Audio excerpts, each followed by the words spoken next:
Welcome to the deep dive. Today we are tackling something that, well, it trips up a lot of people in English grammar, even really advanced speakers. It's like the secret police of grammar rules. Yeah, so let's just jump right in with an example. What do you think about this sentence?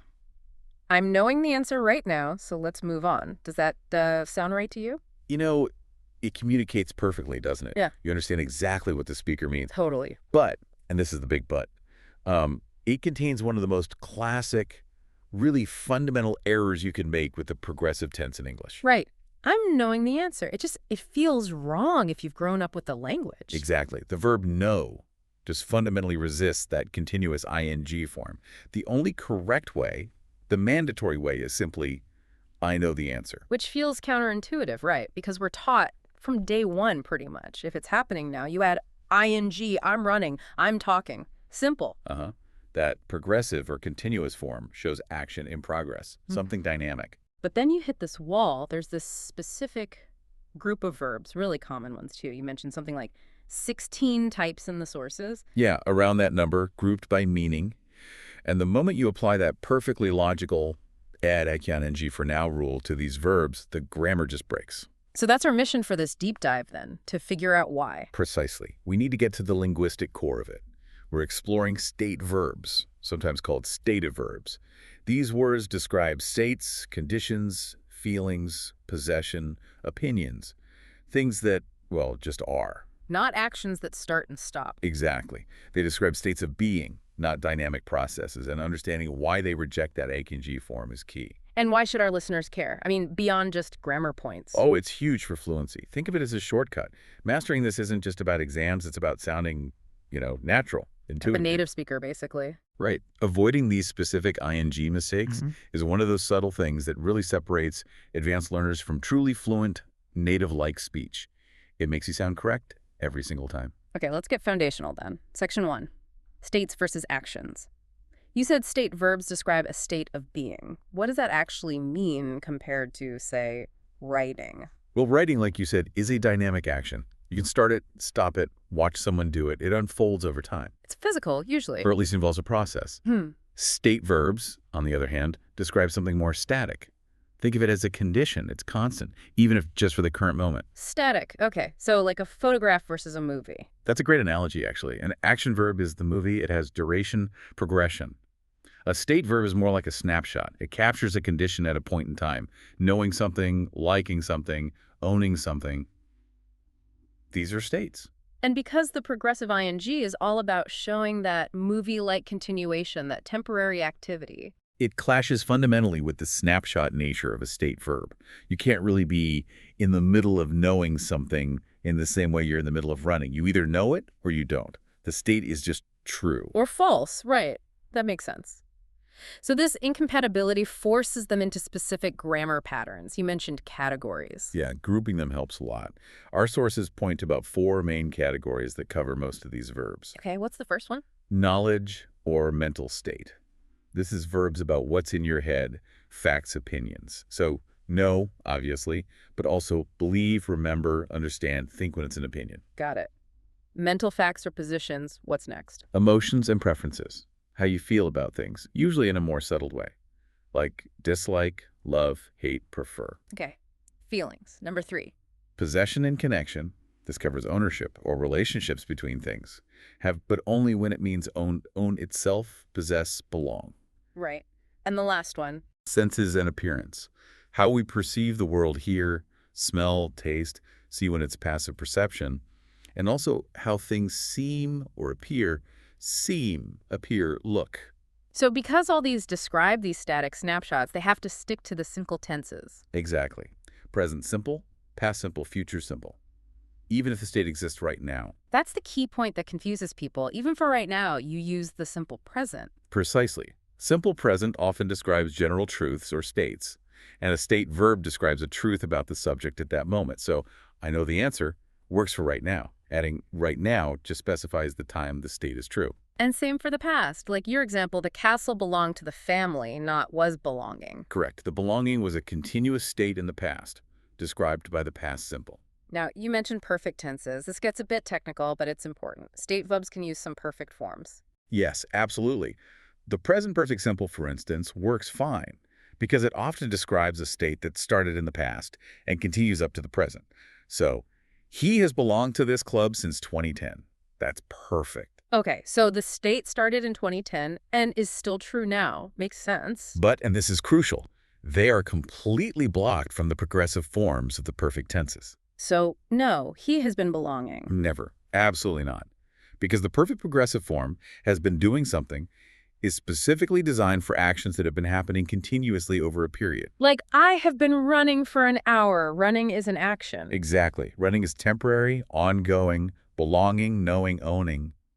These are static states. They can't be happening continuously in that action-oriented way. So, putting a state verb into any progressive tense, simple or perfect, is like trying to force a square peg into a round hole. The grammar just says no. That's a perfect way to put it. The language rejects the contradiction. Okay. But now we hit the confusion point. We just hammered home no ing for no in the progressive sense. I'm knowing is wrong. Right. But then you see a sentence like, knowing English grammar makes speaking easier, and that's perfectly correct English. So what gives? Why is one knowing wrong and the other right? This is the twist. This is where you really need to understand that the ing ending creates two different kinds of words, Yeah. even though they look identical. Two words spelled the same but doing different jobs in the sentence. Exactly. It's all about grammatical function. We have 1, the progressive ing. This is part of the verb. It shows ongoing action. This is the one state verbs hate. I am knowing. Uses this one incorrectly. 2, the gerund ing. This form looks the same, but it acts like a noun. It names the action or state. This one is perfectly fine with state verbs. Okay, unpack the gerund a bit more. How does knowing act like a noun in knowing English grammar make speaking easier? In that sentence, what makes speaking easier? The act of knowing grammar. Right. The whole phrase knowing English grammar is the subject of the verb makes. It's functioning as the thing, the noun phrase that performs the action of the main verb. Knowing isn't the main verb itself. Ah, I see. The main verb is makes. Knowing. It's just the name of the concept that does the making, like saying grammar makes speaking easier. Precisely. It's nominalized. And state verbs have to be in this gerund form in certain situations where grammar demands a noun. What situations are those? The sources highlight 3 main ones. First, like our example, when the gerund phrase is the subject of the sentence, making a general statement about the state itself. Believing in yourself is important. Believing is the subject noun. Okay, subject position. What else? Second, and this trips people up constantly after prepositions, words like of, for, about, with, after, before. If a verb follows them, it must be in the gerund form. State or action verb doesn't matter. Give me an example with a state verb. I'm tired of hearing the same excuses. Hearing follows of. Or, she apologized for believing the wrong story. Believing follows for. Right. Preposition plus gerund. Got it. And the third. After certain verbs that just inherently require a gerund as their object, verbs like enjoy, avoid, suggest, appreciate, finish, admit. So even if the second verb is a state verb, it has to follow the rule of the first verb. Yes, I enjoy knowing the answer. You enjoy the state of knowing. He admitted possessing the documents. He admitted the fact of possession. Knowing and possessing are gerund objects here. Okay, so the big takeaway is same spelling, ing, but totally different jobs. One is a verb part, progressive, usually bad for state verbs. The other is a noun, gerund, totally fine. You have to look at the sentence structure. Exactly. Don't just look at the word ending, look at its role. Brilliant. Let's dive into specifics then. Section 3, knowledge, mental state, appearance. We've covered know. I'm knowing is out. I know is in. Right. And if you absolutely need to express the idea of actively figuring something out right now, you have to switch verbs. Like you said, I'm figuring out the answer or I'm working towards understanding it. Precisely. You use an action verb describing the process, not the state verb describing the result. Figuring out is the journey. Knowing is the destination. Okay. What about other mental state verbs? Believe, think, suppose, guess? These generally follow the same pattern. Believe. Suppose these describe mental positions, states of conviction, or assumption.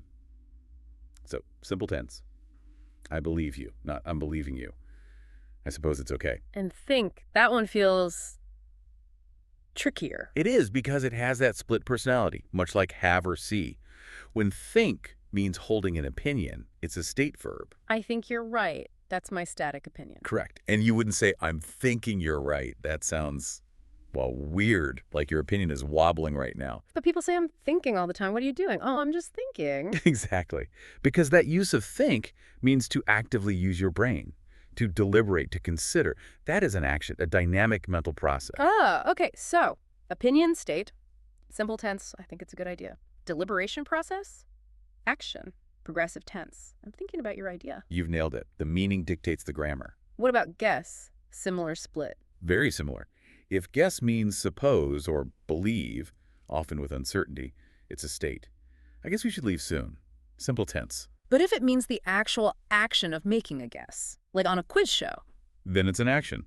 He's just guessing the answers. You can see him doing it. It's a process. So progressive is fine. Okay, that clarifies think and guess. Let's shift to appearance. Seem, appear, look. Right. Seem is the strict one here. It always describes a state, an impression. It's inherently static. So, you seem tired. Never. You're seeming tired. Never. It just sounds fundamentally wrong in English. The seeming is the state itself. And appear, when it means seem. Same rule. When it means gives the impression of it's a state. The plan appears solid, not is appearing solid. Of course, appear can also mean to physically arrive, which is an action. The band is appearing on stage now. Different meaning. Gotcha. But look is the flexible one. Yes. Look can describe the general state. You look nice today. Simple tense, general appearance. But it can also use the progressive. It can. Specifically when you're talking about a temporary or changing appearance right now. You're looking a bit pale today. Are you okay? The looking refers to the current, possibly temporary, visual evidence. So look gets a pass for the progressive in certain contexts, while seem and appear, meaning seem, don't. Exactly. Look can bridge that gap between state and temporary condition more easily. Fascinating. Okay, let's move to section 4, possession and structure. Verbs like own, possess, belong. These are pretty straightforward. They are classic state verbs.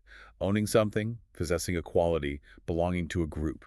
These are states of being or relationship. So simple tense only. I own 2 cats, not I'm owning. This book belongs to me, not is belonging. Correct. The state exists. You don't need to describe it as an ongoing action. What about verbs describing what something holds or its structure, like contain? Contain describes the state. The box contains items. It's not performing an action of containing. That's just its static condition. So this bottle contains water, not is containing. Right. And that applies across tenses. The chest contained gold. The new database will contain more fields. Simple tenses only. How about fit, like clothes fitting? Fit is another one with that split personality, Yeah. like think. When fit describes suitability or size, does this shirt fit me? It's a state. The size relationship is constant. So is this shirt fitting me is wrong. Yes, that sounds very unnatural. Yeah. You ask, does it fit? Simple present. But what if a tailor is actively adjusting the shirt right now? Then fit means to adjust or to install. That is an action. So you can say, the tailor is fitting the jacket now, or the plumber is fitting the new pipes. Okay, so again, the specific meaning, state of size versus action of adjusting dictates the grammar. Precisely. Which brings us, inevitably, to the biggest headache in this category, the verb have. Yes. Have. The ultimate chameleon. It seems to break all the rules. It does, but only because it has 2 core meanings. It's only a state verb when it means possession or describes characteristics. So have, own, possess, state verb, simple tense only. Exactly. I have a car. She has blue eyes. We have enough time. You cannot say, I'm having a car or she's having blue eyes. But then we use having all the time. I'm having lunch. We're having a party. He was having doubts. Correct. Because in all those cases, have does not mean possess. It describes an experience, activity, or event. Okay, this is the key. We need examples. Right. Think about substitutes. Yeah. If you can replace have with eat, drink, experience, take, conduct, hold, an event, then the progressive is usually fine. I'm having lunch, I'm eating lunch, activity, she's having a shower, she's taking a shower, activity. We were having a meeting, we were holding a meeting, event. He was having difficulty, he was experiencing difficulty. Experience. That substitution trick is really helpful. So if have means possess, use simple. If it means experience or do an activity, progressive is okay. That's the most reliable rule of thumb for have. It unlocks the whole puzzle. Excellent. Okay, final stretch. Section 5 senses, preference and desire. Let's start with the 5 senses. See, hear, smell, taste, feel. When used for passive, involuntary perception, they are state verbs. Your senses are just receiving input. It's a state. So, this soup tastes great. I hear music. Not, the soup is tasting great or I'm hearing music. Correct. The perception is the state.